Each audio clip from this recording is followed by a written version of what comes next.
Hey everyone. I spend a lot of time thinking about the future of smart contracts. For example, will it be mainly EVM or will it be mainly WebAssembly? But I think that the question is actually more subtle because there are at least two different layers to consider. On one hand, you have the layer of the programming language, and here you have the standard Solidity programming language, but you also have Ink, which emerged in the Polkadot ecosystem. And then on the other layer, you have the bytecode. And here you need to at least consider EVM or Wasm. You also have different bytecodes, but I only want to focus on EVM and Wasm. And particularly in the Polkadot ecosystem, you find that people usually use two different combinations of programming language and bytecode, namely starting with Solidity, programming your smart contract in Solidity, and compiling it to EVM. And on the other hand, starting with Ink and compiling it down to Wasm. But today in this presentation, I want to argue that, at least for the time being, the best approach is actually to start with Solidity and compile it to Wasm. I want to talk about the advantages, but also about the challenges of this approach and how we overcame those challenges. So I want to talk about how to bring Solidity dApps to Polkadot by going from EVM to Wasm. So hello everyone again. I'm Torsten, I'm the CTO of Pendulum. And just as a quick recap about Pendulum, as you probably already know, Pendulum is a parachain project on Polkadot. We also have a parachain on Kusama called Amplitude. And our mission is to become the central hub for fiat-backed stablecoins by bringing DeFi applications to those stablecoins in all kinds of varieties, for example, Forex market or cross-border payments. And by that, we are going to connect fiat networks to the DeFi ecosystem. But actually today, I don't want to talk too much about Pendulum itself, but this is a presentation about that is applicable to everyone, because for everyone who's interested in smart contracts. I want to structure this presentation as follows. I will first talk a little bit further about this comparison, about those technologies I presented on the first slide. Then I'm going to talk about the tooling, and finally I'm going to talk about how to combine smart contracts and the runtime. So let's first look a little bit deeper into the comparison I laid out at the beginning. And let's start again at the programming language layer.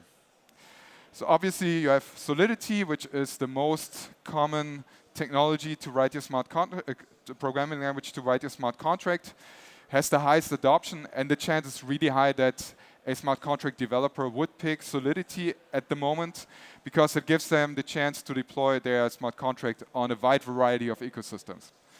And for that reason, you also have the best tooling for Solidity. On the other hand, you have Ink, which I really like because it's based on Rust. And Rust has some nice safety guarantees.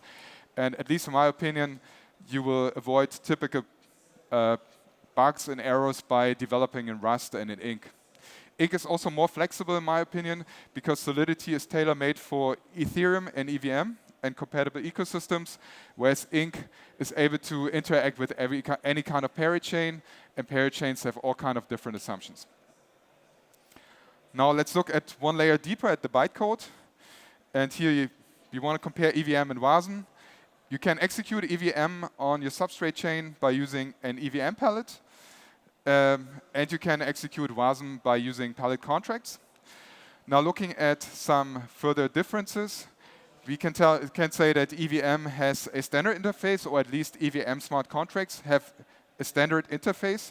That means your smart contract that's developed for EVM will be able to run on any kind of EVM ecosystem, not just Ethereum, but anything that's compatible to it. And it's different to Wasm because in Wasm, different ecosystems use different kind of interfaces. But at least something that's good about Wasm is that it's a widely adopted standard even outside of the blockchain space, for example, for web development. And this has some obvious advantages because there are also some very big projects behind standardizing Wasm further and developing it further. Now, if we look at one other aspect of EVM, is that EVM has a standard bit size for all values of 256 bits, which is definitely an overkill for most applications, so it's unnecessarily big and unnecessarily efficient for that reason. And I think this suggests itself that Wasm has the chance to be more efficient because it has data types that are more tailor-made for most applications, like 32 bits or 64 bits. And indeed, we made some experiments last year and published a blog post about this and wanted to see whether there are some actual differences in execution speed. Now, I want to point out that what we tested here were some different benchmarks of computation-heavy smart contracts. For a lot of smart contracts that are not computation-heavy, the difference would not be that pronounced because those smart contracts would maybe just access the storage, and the storage access is quite slow and would be the same for all technologies. But if it's more computation-heavy, then we see something like this. You see on the upper two layers, you see different experiments where we compile the smart contract to EVM and try to execute it as EVM. And then the same algorithm executed as Wasm, you see is definitely much faster. Even if you start with Solidity, and that's interesting, even if you start with Solidity and compile it to Wasm instead of EVM, it also turns out to be faster in our experiments. So combining all of this, I conclude that in order to get the best of both worlds, you should write at least at the time being, you should write your smart contracts in Solidity and compile them down to Wasm. And now I want to address some main challenges with this approach, and I want to start with tooling. And when we look at tooling, I want to look at 3 different scenarios, namely how to compile, how to deploy, and how to test your smart contract. Maybe not just a single smart contract, but a whole complex system of smart contracts, because that makes it much more interesting.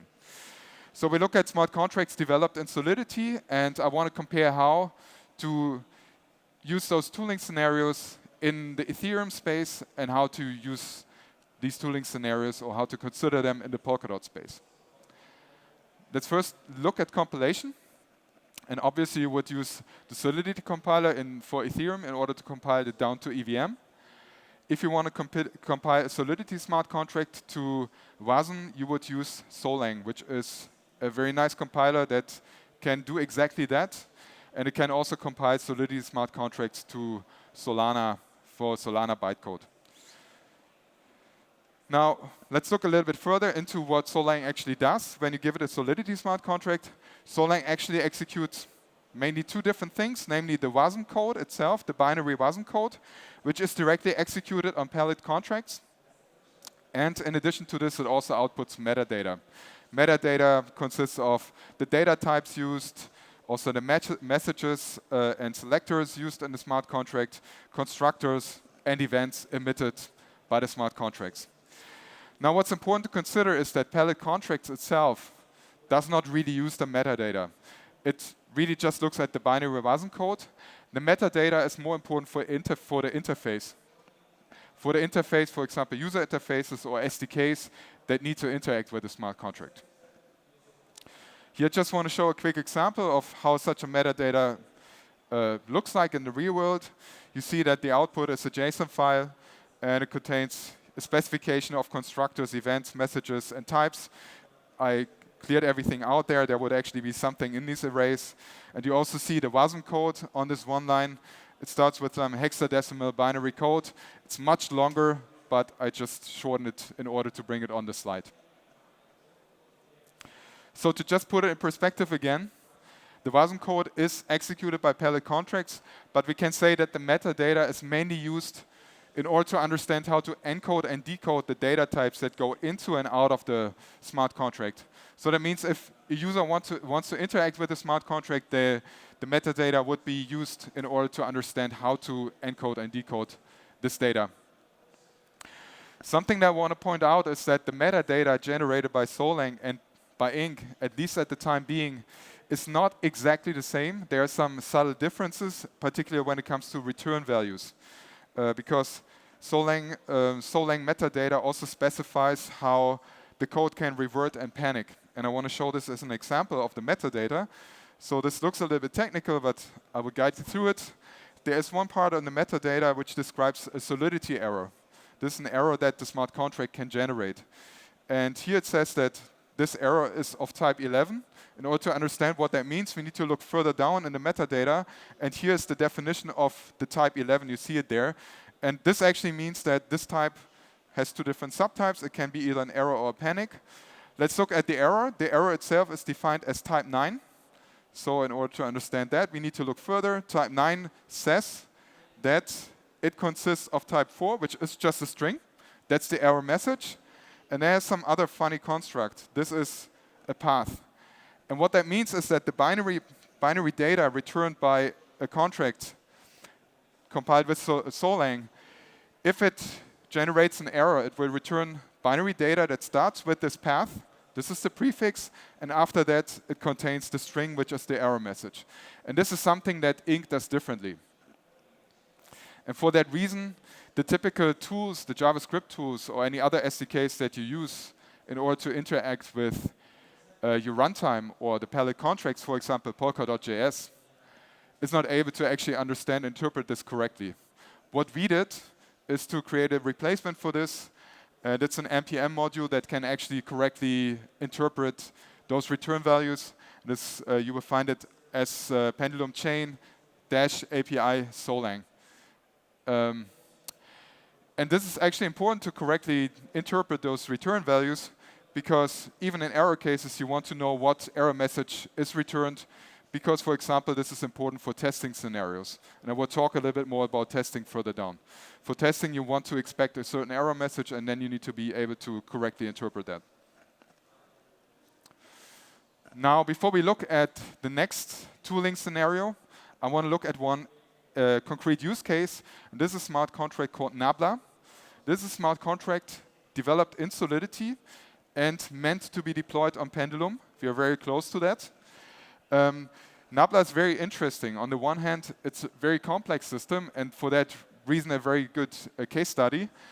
And on the other hand, it's a very advanced market maker and very interesting for the Pendulum use case. This is actually a proactive market maker, and what that means is that it does not use arbitrageurs to determine the price, but it uses an external oracle, price oracle, to determine the price, and that actually allows to reduce impermanent loss for liquidity providers. And another mechanism that makes this impermanent loss less risky is by introducing single-sided swap pools and a backstop pools. I don't want to go too much into detail, but I just want to say that this is a very complex system of smart contracts. And what I mean is that it's actually not a single smart contract, but it's really a set of smart contracts that need to work together.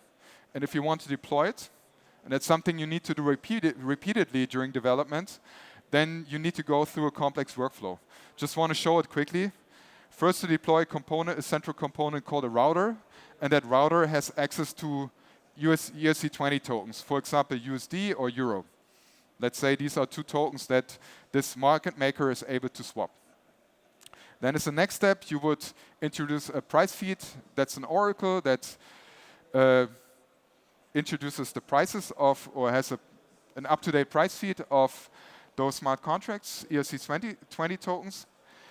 As the next step, you would deploy a price curve, which defines the behavior of the smart contract about how you swap those tokens. Then you have the backstop pool, whatever that is. We don't need to go into details, but it's a central component. And finally, you also need swap pools for every ERC20 token used by that market maker. And you can see that there's really a complex interaction, and all those smart contracts need to know about each other. Now, if you want to do this deployment workflow manually, then you see that this obviously is very error-prone, because you need to take the address of a previously deployed smart contract and plug it into the constructor of the next smart contract, and so on. And you don't want to do this over and over. What Nabla does instead is to automate this process. And it uses a tool called hard-at-deploy, which is very common in the Ethereum space.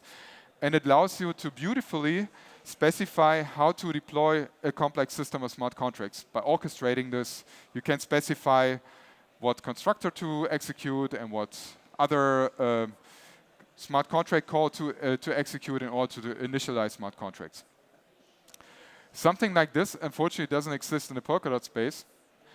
And for that reason, we introduced a tool, or developed a tool that we call Wasm deploy, which does basically exactly the same.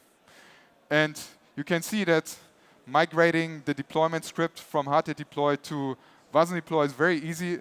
It basically is exactly the same. The only difference is hard-at runtime environment is deployed with Wasm deploy environment.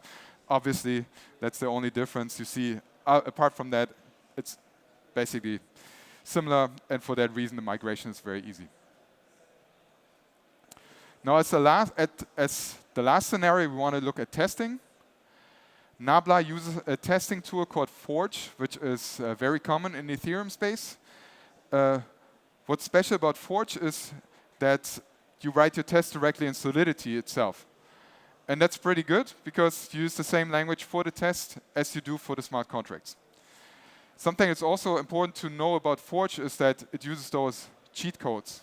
These are magic functions that has some special features to interact with the blockchain that is very required in a typical testing case. For example, you can specify that you expect a certain event to happen, or that you expect a smart contract call to fail with a certain message, or that you want to fast forward time by skipping a number of blocks.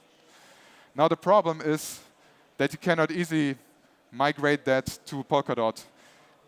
Those tests written Solidity, you cannot just compile them with Solang because they have all these special features that only Forge understands. So what we did instead is use our Wasm deploy tool and extend it also with a test runner, add a test runner to it that basically behaves like Forge itself, so that migration itself, again, is easy. And don't want to go into all the details here, but the main idea is that migration should be easy, but we don't write those tests in Solidity. Instead, we write them in TypeScript, because Wasm deploy already uses TypeScript to define the deployment scripts, and for that reason also makes sense to use TypeScript to define the testing workflow and to define your tests. And here I just show a simple example about how a Solidity test or an excerpt of a Solidity test would be translated to the same TypeScript test. It looks different, there is some work required, but structurally it's exactly the same. And some things actually turn out to be easier, because if you want to expect a certain event to happen in Forge, then you need to do this really clunky definition here, and it's much nicer, in my opinion, in our Wasm deploy tool. Now to conclude, Wasm deploy itself is not the right name anymore, because it's not a deployment tool anymore. It became much more. Now it's also a test runner, and maybe it will be even more tooling for Solidity smart contracts that you want to deploy to Polkadot. For that reason, the name is probably going to change, but at least for now, it's still early in development, and it's the name you will find it under if you go to this page. You probably even need to change the branch, but we will do this very soon, that the main branch is not the latest part, but very soon, if you go to that page, you will find the latest development. Now let me go to the final section where I want to talk about a little bit more specific about something that we do in Pendulum. And here I want to talk about how you can combine your smart contracts with your runtime. And again, I want to talk about the Nabla use case. But before I do this, I want to talk again about the philosophy of Polkadot. You're probably already familiar with this. But in Polkadot space, things work a little bit different to the Ethereum space. Ethereum is a general purpose chain. And that means that you have a very simple runtime that is very generic and is not able to do a lot of special things. It can only interpret EVM, bytecode.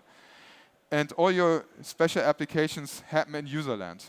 That means that all of them are developed as smart contracts. In a special purpose chain, as you would usually find in Polkadot, as in the pirate chain space, you do this differently. Here, you can see that the applications are actually half a layer below, because some part of the application is developed itself as hard-coded logic in the runtime as form of a palette or different palettes, and some part of the logic is defined as a smart contract, defined by users. And this is actually called the hybrid chain approach. You have your special logic in the runtime, but you still allow users to add all kind of custom logic to it. And this is definitely something that we want to have in Pendulum. Now, for our use case, just to give a more concrete example, I said that our use case is DeFi applications for stablecoins.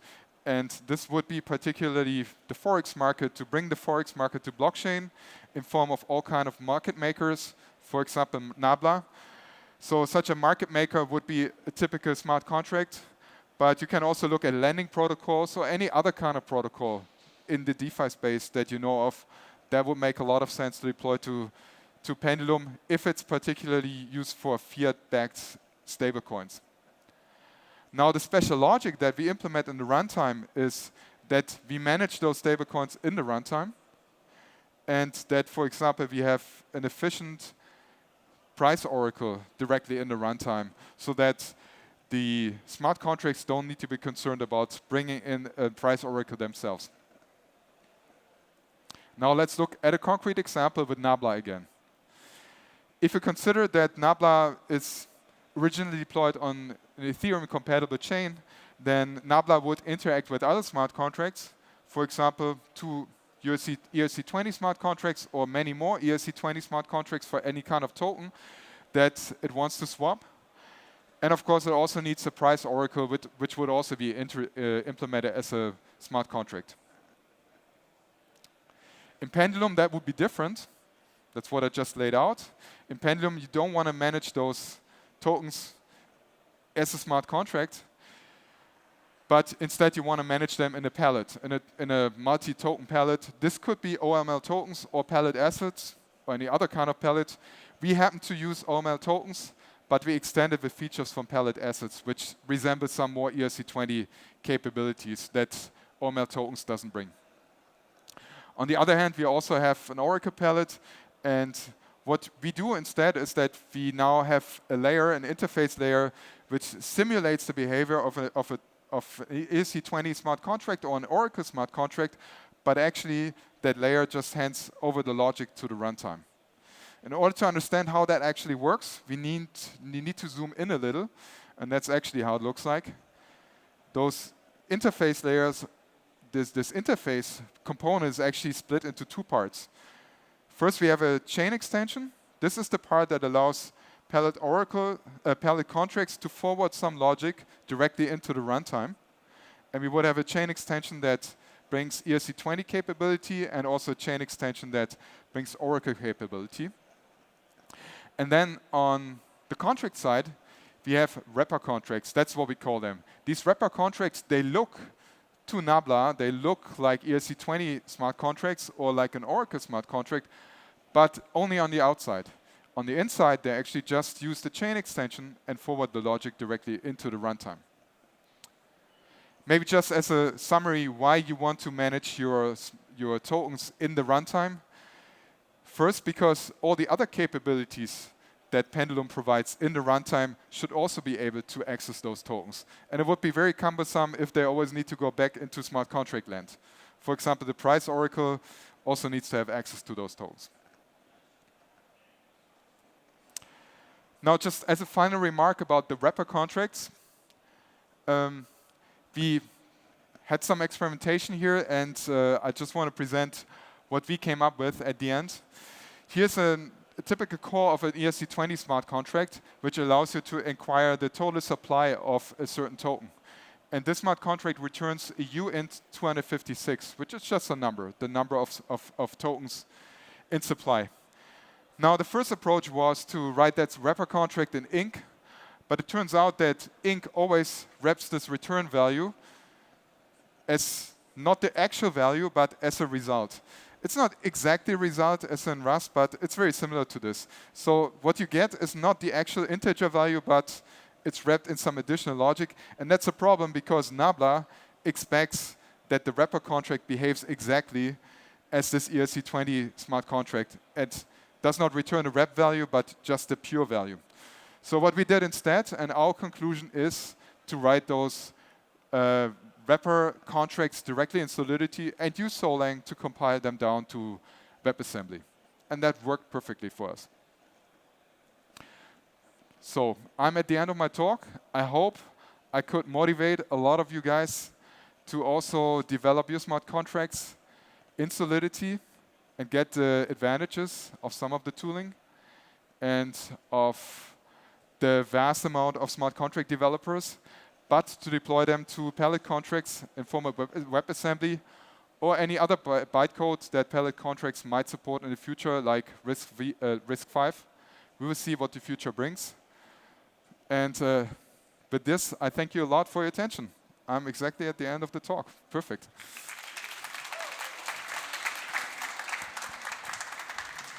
Yep.